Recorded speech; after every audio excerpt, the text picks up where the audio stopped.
如果您的孩子正在滥用 AI 写作业，请立刻叫停。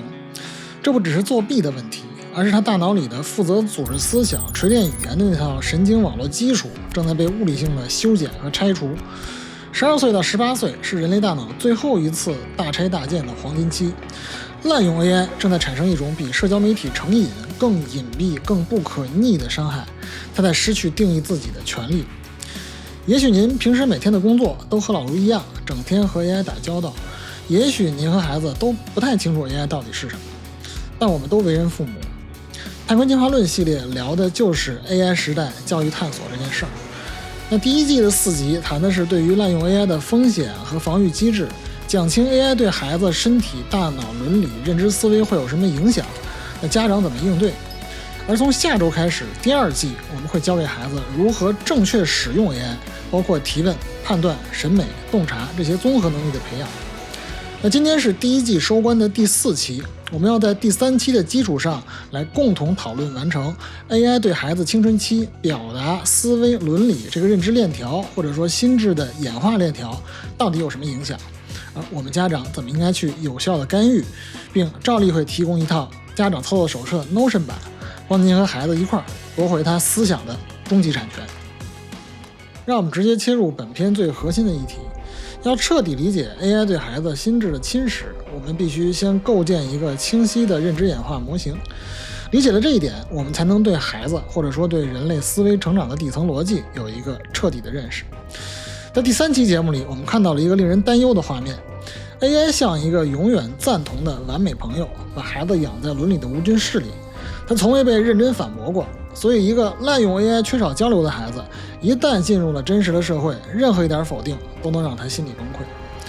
那今天我们就在第3期的基础之上，继续往认知链条的根源去追问，为什么一个孩子的伦理防线会如此脆弱呢？人的天性是真的如此吗？其实深层的原因是，有可能他连自己为什么难受，对方为什么生气都没想清楚，也说不清楚。如果孩子对 AI 无节制的滥用，就会导致思维的泥浆化，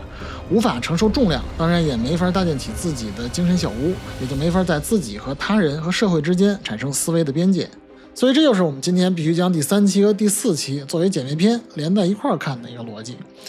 那第3期展示的是下游的症状，孩子没法接受批评，共情迟钝，是非判断非黑即白。那本期第4期呢，要说的是上游的病根儿，就是他的思维清晰度早就被 AI 的语言外包给腐蚀了。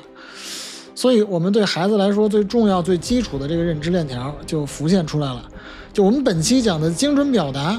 它就直接决定了清晰的思维，而这才是人类进行复杂伦理判断的基础，这才能支撑起一个人的完整的道德人格。如果一个人连自己的情绪都找不出词儿来描述，他怎么可能理解别人的痛苦呢？那如果没有精准的语言，那共情就是无源之水。那 AI 呢，它在同一个时间干了2件致命的事儿。它对孩子的大脑在这个黄金发育期12岁到18岁发起了双重攻击。在伦理层面，我们第3期讲的，它用无条件的赞同麻醉了孩子的感知冲突、消化愧疚的这个神经机制。在思维层面，我们这期要讲的，他用完美的表达代替了孩子从混乱中梳理逻辑，用语言为思维定型的这么一个神经过程。这就是我们后边要讲的，叫背侧语言流。而今天这一集作为第1季根基和内功的收官之作，我们要争夺的就是孩子这栋精神小屋交钥匙之前最能体现他主权和灵魂的一步，也就是室内的装修格局。像墙面的色彩、家具的样式，也就是他的自我，他的语言和表达必须由他自己一丁一卯的去敲打去完成。要理解为什么孩子亲手装修他的精神小屋这么重要，而这个亲手装修的过程在神经层面究竟是如何运作的， AI 又是如何将其整体拆除的，那我们必须回到人类思维如何生长的源代码，请出在上一个世纪就看穿了一切的心理学家 Vygotsky。 他的理论可以用任何一个建筑工地都有的东西来理解，脚手架。一个孩子面对全新的模糊的想法，就像面对一堵高楼，他想要抵达楼顶找答案，但自己够不着怎么办？那就必须得自己动手搭建一个临时的结构，脚手架，那就是他的语言。他自言自语，结结巴巴，他把一团乱麻的想法尝试着说出来，哪怕词不达意，逻辑混乱。那这个说的过程本身就是用语言在搭建思维的脚手架。孩子会踩着用自己的词句、用自己的语言搭建的摇摇晃晃的这些脚手架、这些木板，一步一步的往上爬。每一次成功的表达都是把脚手架扎得更稳。那最终，当他能熟练的几乎不假思索到达楼顶，那脚手架其实就内化了，变成了孩子体内隐形的高速的思维骨架，其实就是能执行特定功能的神经网络。所以语言从来不只是为了把想法告诉别人，语言首先是让我们能够思考的最重要的认知工具。那听到这儿呢，如果是老观众，你可能会想起以前的内容。在第2期里，我们同样提到了 Vygotsky 的梯子。那个时候是描述家长作为外援，通过提问和对话，在孩子踮脚够得着的那个区域，我们叫最近发展区 ZPD， 我们给孩子认知上的一个支持。那个梯子或者说脚手架就是来自外部的对话式的教练式的引导。而在今天我们第4期谈的脚手架呢，是语言本身，是孩子自己内心把模糊的想法清晰化那种思维构建的过程。如果没有现在第4期谈到的孩子这种内在的通过自我构建的思维能力，那其实第2期中所有来自外部的精彩提问就像打到棉花上一样没什么用，因为孩子内心还没有完善的接收和处理的这个框架。那接下来我们就来看看滥用 AI 带来了什么困境。在中国教育部基础教育教学指导委员会在2025年底曾开展一场大规模调查，该调查覆盖了31个省份的30余万名学生、教师和家长，发现学生使用 AI 的比例高达 99.7%， 远超预期。更令人担忧的是，西部地区学生使用 AI 去完成日常作业的比例高于中部和东部地区。而同样的，在2025年12月，皮尤研究中心最新发布了美国青少年调查报告。这项调查报告覆盖了1458名13到17岁的青少年。研究显示 64% 的美国青少年已经在使用 ChatGPT 和 Gemini 这些 AI 聊天机器人，而其中近 30% 几乎每天都在使用。实际上，这不仅仅是在中国和美国的数字和现象，这是全球性的危机。上面这些惊人的数字恰恰印证了我们最核心的担忧。处于大脑发育黄金期的孩子已经多多少少每天都把一部分思考机会交给 AI， 一场针对孩子思维脚手架的无声拆除正在大规模发生。 AI 并没有帮你的孩子把脚手架搭得更稳，它直接开了一台重型吊车，把孩子从平地直接吊起来，空投到楼顶，直接看到了答案。孩子一点力气没费，丝滑登顶，瞬间看到楼顶的风景，也看到了完美的答案。但是他永远丢失了从无到有构建一条路径的肌肉记忆和神经的蓝图。更可怕的是，这个思维的高楼在未来会不断的加高，就是说孩子长大了会面临更复杂的人际关系，面临更复杂的情感，更两难的抉择，更没有答案的这种困境。那时候还没有吊车了，或者说就算有吊车，你也够不到那么高，也解决不了那么复杂的问题了。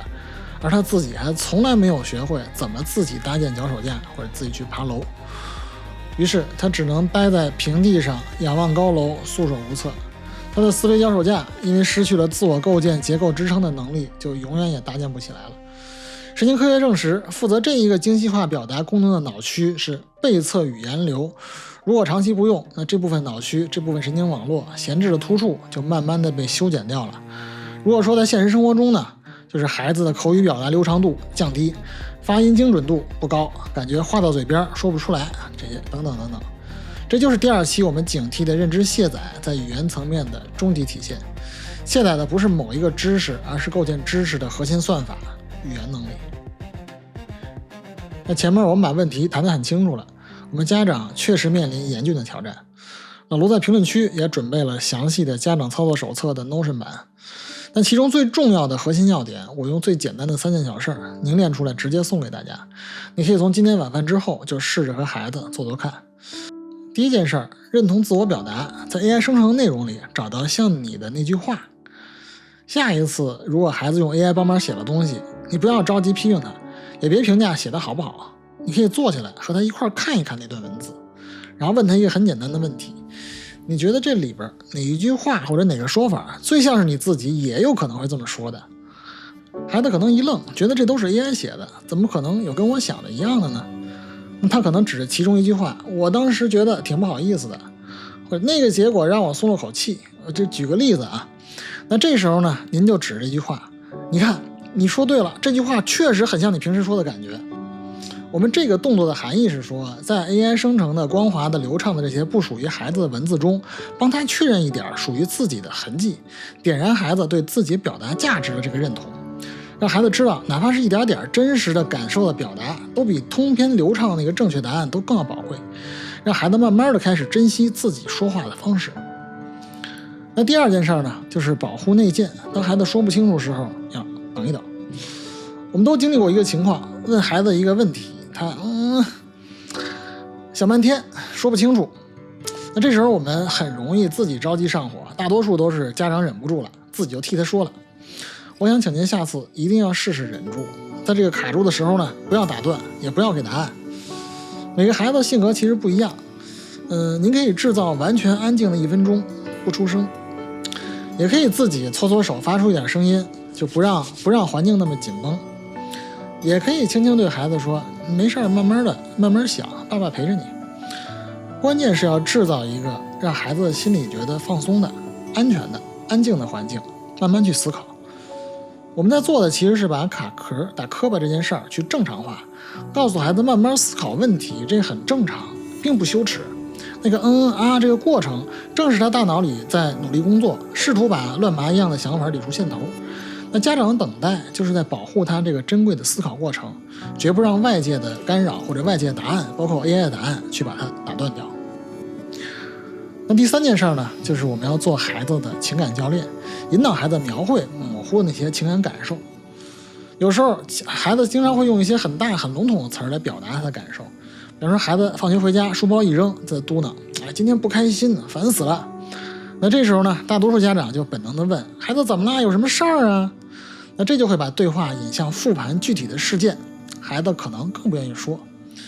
那情感教练的做法是先接纳情绪，再帮助他分辨这个情绪。你可以坐过去，坐在他身边，用比较平静关切的语气说，不开心呐，那爸爸陪你。可以挠挠头，摸摸肩膀，更重要的是要用孩子习惯的这些方法去融入，去充当他的共情者，然后慢慢切入询问，你让爸爸陪你感觉一下，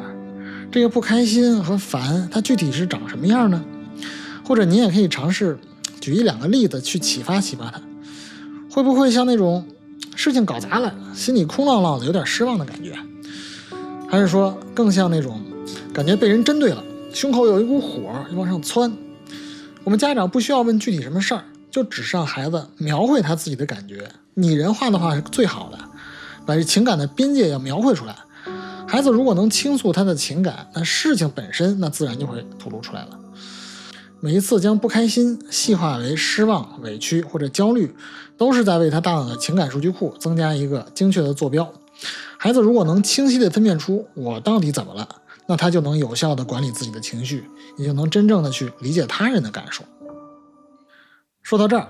我们《探窥进化论》第1季的4期内容就全部讲完了。如果现在我们把镜头拉远，你会发现我们这4期节目其实是在做同一件事儿。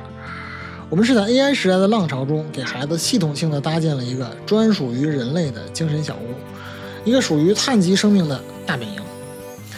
那第1期我们是在夯实地基，我们带孩子去越野，去爬山，去流汗，让他感受真实的痛感。这不是单纯为了受罪，而是为了防止孩子陷入虚拟世界里。只有身体的感知敏锐了，那小屋的根基才立得稳。那第2期呢，我们是在搭建房梁和柱子。我们家长每天和孩子尽量多的去对话和交流，去刺激他的神经网络连接，这是为了防止孩子的大脑被 AI 和算法绑架，防止大脑神经网络连接被生理性的修剪掉。只有思维的柱子立住了，房子才不会塌。那第3期呢，我们在砌墙，是给孩子的心智建立边界。我们让孩子去经历拒绝，去体验摩擦，这是为了逃离 AI 的情感无菌室。只有心智的墙体坚固了，房子才会有边界，孩子才会有边界，才会有真正的安全。那今天第4期呢，我们终于为这个房子装上了门窗，做了内装修。我们鼓励孩子用自己的语言去写作、去说话、去表达。因为一个房子如果没有门窗，那就是一个监狱。你只有拿回了定义自己的权利，他才能推开窗子，向世界发出属于自己的声音，宣示思维的主权。那肉身、大脑、伦理、表达这4部分基础设施合在一起，才构成了一个大写的人字，或者说人类的精神小屋。我们花了一整季的时间，其实只为了一个既渺小又伟大的目标，就是让我们的孩子在 AI 时代依然能像一个完整的人那样活着。但这座房子盖好了，并不是为了让他躲在里边跟与世隔绝。在未来的10年里，我们的孩子不能只做旧时代的幸存者，他必须成为新大陆的探险家。所以《探龟进化论》的第2季，我们将指导孩子们推开精神小屋的门，走向社会，走向那个与 AI 共舞的真实战场。老卢将帮助您和孩子掌握如何驾驭 AI 的底层能力。第5期提问的艺术。当 AI 能回答世界上所有问题的时候，答案就不再值钱了。所以我们要教会孩子如何用好奇心去指引方向，让他学会提问。因为在未来掌握了定义问题、提出问题的能力，才会真正变成 AI 的指挥官。第6期审美即生产力。当 AI 生成的视频、文章甚至声音都以假乱真的时候，我们要教孩子如何用批判性的思维去透过迷雾，不仅仅只是鉴别真伪，更是要具备一种高于算法的审美和判断力，让他做 AI 的主编，而不是 AI 的受众。那第7期呢，最重要的是共情力。人类拥有 AI 永远无法模拟的温度，孩子们呢需要理解他人，和他人建立起深度的信任关系，才能拥有真正的领导力。这是碳基生命最后的，也是最昂贵的护城河。当我们的孩子会问问题，具备审美和判断，并且能和同伴们一起携手共进，这才真正具备了碳归共生的基础，也拿到了通往未来的门票。如果您觉得这一期的内容有哪怕一点点对您是有启发的，我想请您从今晚的小事开始，马上试一试刚才老卢说的那3件事儿。当你和孩子一块儿从 AI 的文字里边找到那句真的像他说的话的时候，当你能够耐心地听完孩子结结巴巴的表达的时候，那个瞬间其实改变已经在发生了。